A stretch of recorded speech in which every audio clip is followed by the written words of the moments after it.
नमस्कार सबैजनालाई स्वागत छ तपाईहरुलाई हाम्रो युट्युब च्यानलमा। आज हामीले मसुरो खेतीको बारेमा जानकारी दिन गइरहेका छौं यस भिडियो मार्फत। यस भिडियो हेरेर तपाईहरुलाई कस्तो लाग्छ आफ्नो प्रतिक्रिया दिनु होला।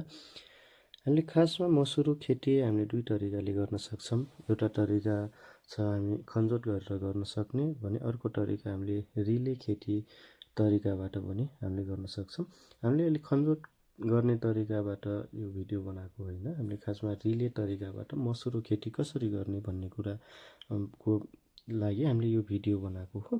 र रिले तरिका खासमा हामीले बुझ्नु पर्दा एउटा बाली हार्भेस्ट नगर्दै अर्को बाली त्यही फिल्डमा रोपिन्छ भने त्यसलाई रिले खेती भनिन्छ, रिले तरिका भन्छ। अब यस तरिकामा हामीले हार्भेस्ट गर्नुभन्दा एक हप्ता अगाडि 5 देखि 7 दिन अगाडि त्यही बालीमा त्यही खेतमा हामीले अर्को बाली छर्न जान्छौं भने त्यसलाई